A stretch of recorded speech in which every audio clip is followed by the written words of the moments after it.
This is the Unveiling series. My name is Ajiri Oposio. Welcome if you are a first-time subscriber or a first-time watcher. It's so good to have you here. So thank you so much.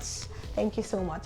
Okay, today I just want to, talk to us. There's something the Holy Spirit dropped on my mind, in my spirit, I think earlier last week. Yes, the Holy Spirit dropped this on my mind and I thought to share it here. So it's about making God look unfaithful in our lives. So many times, there are a lot of situations, a lot of things going on. A lot of Christians, you're believing God for something and you're praying and praying. Sometimes it feels like God is not answering. Sometimes it feels like the thing is just being delayed and you cannot understand why. And then there's some situations where someone is believing God for something and the person dies and still doesn't get it. Sometimes, I know there are times you say, oh yes, it wasn't God's will for the person to get it. I'm not talking about those situations. I'm talking about situations now that you're believing God for something and God has given you an instruction. But the Holy Spirit told me that sometimes we feel like these instructions are not spiritual, or the instructions are not the conventional things that we're used to. And because of that, we discount it. And when you discount, and the interesting part is, we do not discount it that we want to be disobedient to God. No. Sometimes it is that we discount it and think it is not from God.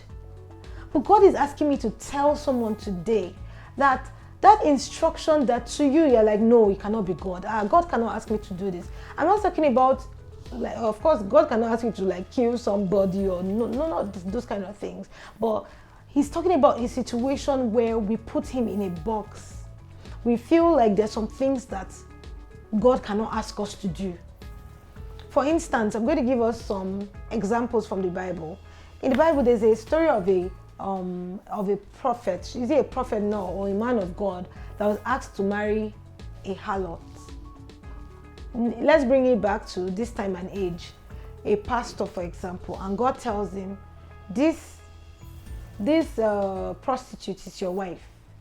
How are we, and let's say you are the one that God gives the instruction to, how are you going to take it? You'll be like, never. Cannot be God. That's the devil speaking, and you cast and bind.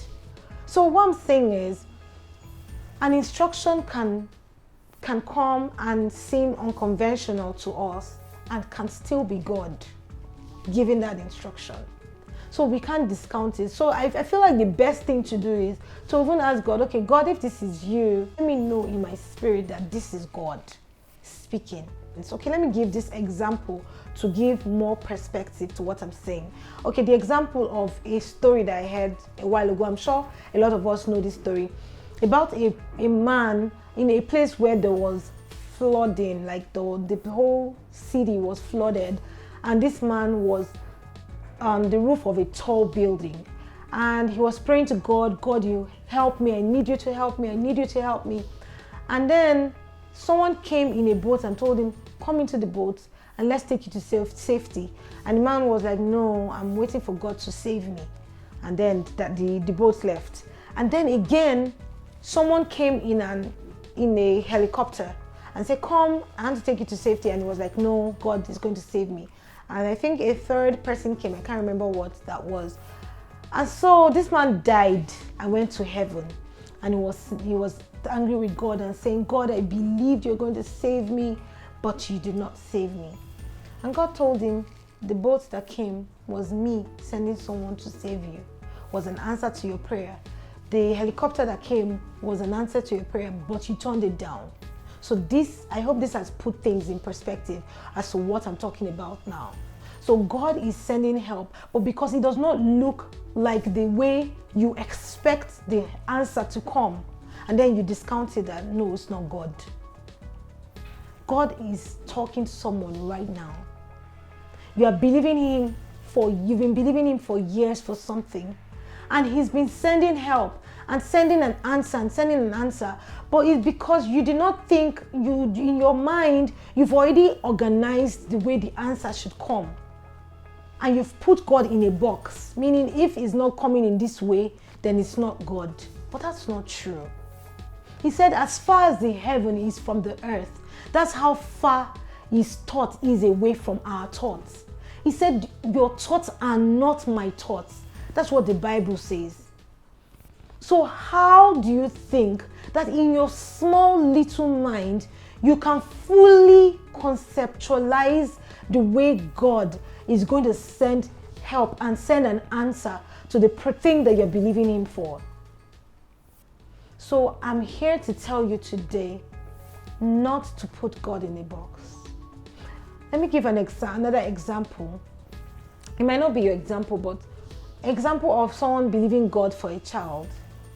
And God says, go and adopt a baby.